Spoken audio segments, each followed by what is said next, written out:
Okay, all right, everybody. I'm here today to read to you the letter I wrote to get the religious exemption request for this mass hypnosis thing going on. So I wrote and it got approved. I wrote from my heart, and I also could have filled out a medical exemption request form because I have even more information that would qualify me, but I did some research online about how to fill these out and what other people did, and quotes from the scriptures for belief systems and not just religions. And I just wrote my own personal note here, handwritten, and it says my name and profile, and I wrote, I am a Jew. My parents survived Auschwitz during World War II. I wrote a book about their survival and rescue. They did not send me to Hebrew school, but I developed into a cultural Jew and found real Judaism, truthism translated, as an adult. I learned that God wants us to take care of ourselves, to wear a hat, head covering, to shield from the hot sun and the cold winds. The prayer shawl also protects us. Although Judaism is based on truth, justice, and charity, in fact, the moral and ethical laws of autonomy of one's own body, the holy temple, allow the woman's mental, emotional, and physical health to come first, preservation of life, yes, and quality of life as well. And then I wrote injection ingredients. I do not approve that some ingredients are human fetal cell tissue. I believe the feti have a soul at conception. There's no validity to this practice. And I said thank you, and I signed it, and I got approved to work at a care center, entertaining, doing caricatures or singing or both.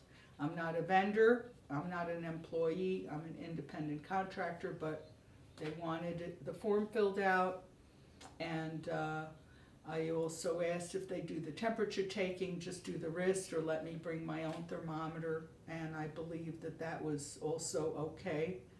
I don't want any temperature takers on my forehead, and I probably have had it done without knowing it.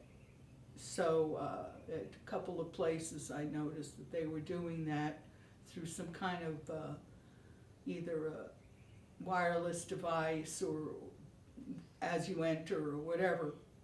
But I have also, like I said, enough information for the medical form because I have electromagnetic sensitivity from being slowly electrocuted by a number of devices that are contributing to the, I would say, the ill health that is too prevalent and unnecessary.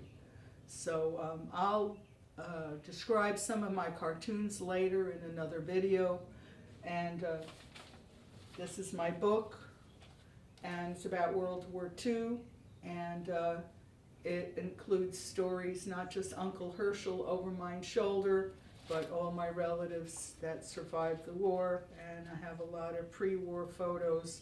And when I didn't have a photo, I drew a caricature, although I'm missing a few people, but it only took me 21 years. So I think my publisher is just amazing at Inkwell Books, Inkwell, Inkwell Books, Uncle Herschel over my shoulder. And my dad, a couple of years before he passed away, he wrote his own story, From Misery to Happiness, The Life of a Holocaust Survivor by Florie Freshman.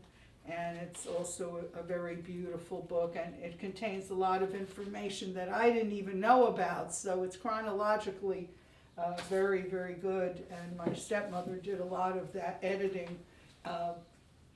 So this is my dad and my stepmom and my mom, and Uncle Herschel book. And what else do I have here? Oh, I did this in when did I do that?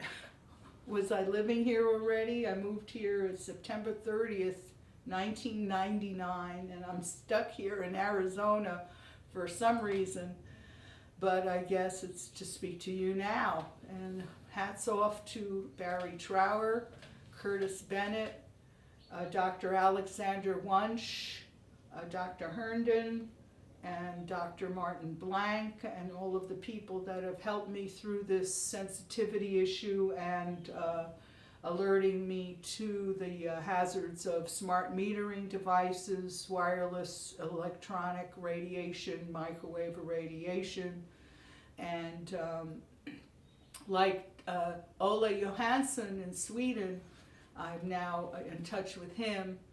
And he's just also wonderful because he got electromagnetic sensitivity as a legal disability for all members of the United Nations. So whereas the UN is doing some not so good stuff, they have to do something good to get their funding. And one of the good things is that now electromagnetic sensitivity is a legal disability in all of the countries that are members of the United Nations. And it started with Dr. Johansson in Sweden. And that's funny because my mother was rescued by the Swedish Red Cross in World War II after the war. And I have the article translated by two friends of mine, so brilliantly translated in her chapter here. Österlands, and that's the article in Sweden, because that was the one thing that I got was that newspaper from 1945.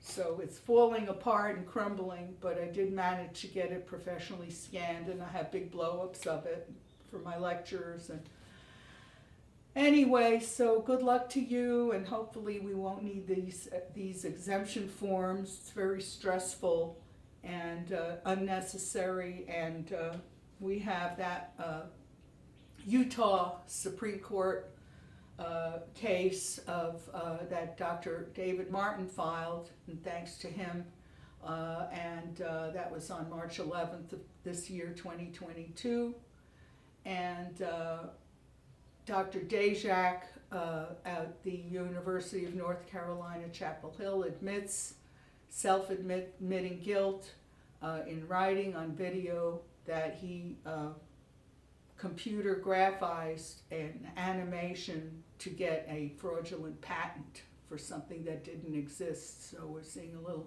animation trickery going on here. I grew up with cartoons, and I just learned how to draw just from watching cartoons. And that's about it for now.